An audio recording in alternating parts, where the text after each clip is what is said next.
গ্রামের নাম গোসাইপুর। সেই গ্রামে বাস করে দুই ভাই। তাদের পেশা ছিল শিকার করা। তারা শিকার করেই তাদের জীবিকা নির্বাহ করে। যখনই গ্রামে কোনো বড় জানোয়ার হানা দেয়, তখনই তারা দুই ভাই সবার আগে শিকার করার জন্য হাজির হয়। আজ ও গ্রামে একটি বাঘ এসেছে।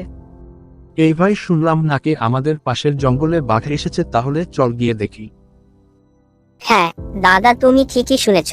গ্রামের জঙ্গলে একটি বড় চিতাবাঘ এসেছে। খবর পাওয়া গেছে পাশের গ্রামে নাকি বাঘটি হামলাও করেছে, তবে কাউকে এখনো কোনো হামলা করেনি। দাদা তাহলে চলো গিয়ে দেখি। তাহলে চল, আমি একদম রেডি। বন্দুকটাও নিয়ে নিয়েছি। তুই সব ঠিকঠাক নিয়েছিস তো? হ্যাঁ হ্যাঁ, আমি সবকিছু নিয়েছি। এবার চলো তাড়াতাড়ি। আজ অনেক দিন পর শিকার করতে আসলাম, দেখি বাঘটাকে শিকার করা যায় কিনা। ভাই খুব সাবধান, বাঘটা কিন্তু আমাদের উপর ঝাঁপিয়ে পড়তে পারে। চল চল, এবার একটু তাড়াতাড়ি চল। আজকাল জঙ্গলের জানোয়ারের সংখ্যা অনেক কমে গেছে, সহজেই কিছু চোখে পড়ে না। চল ভাই চল, আজ বাঘটাকে মারবই। দাদা, জঙ্গলের অনেক গভীরে তো চলে আসলাম, এখনো তো কিছুই দেখতে পেলাম না। বাঘ তো দূরের কথা, একটি বাদরও তো দেখতে পেলাম না। মনে হচ্ছে আজ আর কিছুই শিকার করা যাবে না। আরে না রে ভাই, এত অধৈর্য হলে কি চলে? চল আর একটু এগিয়ে দেখি, আজ মনে হচ্ছে কিছু না কিছু শিকার করবই আমরা। দাদা, আর কত হাঁটবো? আমি আর হাঁটতে পারছি না। ভাই আর একটু এগিয়ে দেখি, এখন ও তো আমরা কিছুই দেখতে পেলাম না। আর কতটা পথ যেতে হবে? এখনো একটি শিকারও করতে পারলাম না। জানি না আজ আমরা কিছুই শিকার করতে পারবো কিনা।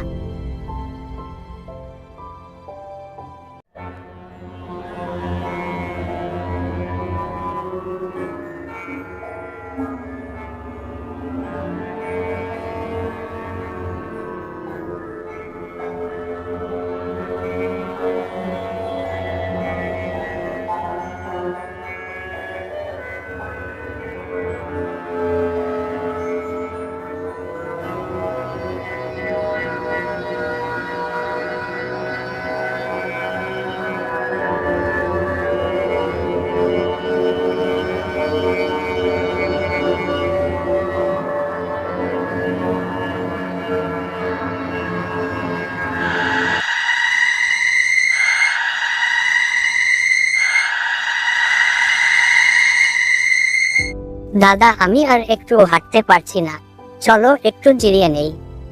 হ্যাঁ, তুই ঠিক বলছিস ভাই। চল এই গাছটির ছায়ায় একটু জিরিয়ে নেই। সেই কখন ধরে শুধু হেঁটেই চলেছি, এখন অবধি কিছুই দেখতে পেলাম না। চলো একটু আরাম করি।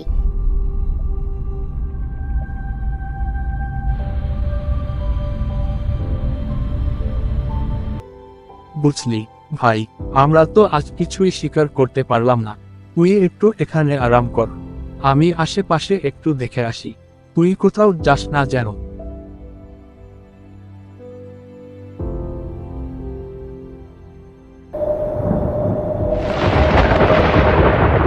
ও মাগো, এটা আবার কি?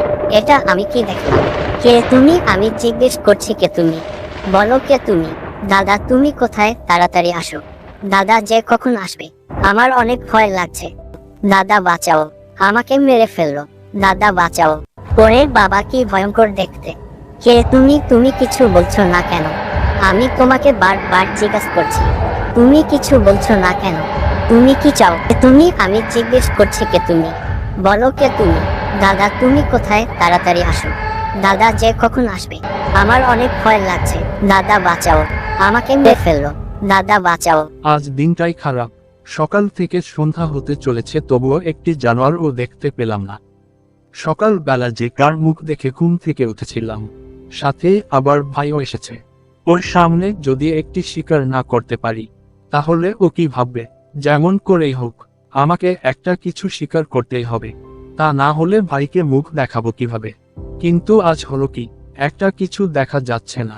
এসেছিলাম বাঘ শিকার করতে, বাঘ তো দূরের কথা, একটি পাখিও দেখতে পেলাম না। কি আর করা যাবে? আরে ওই তো কি যেন একটা দেখা যাচ্ছে, ভালো করে দেখাও যাচ্ছে না। যাই হোক না কেন, গুলিটা চালিয়ে দেই।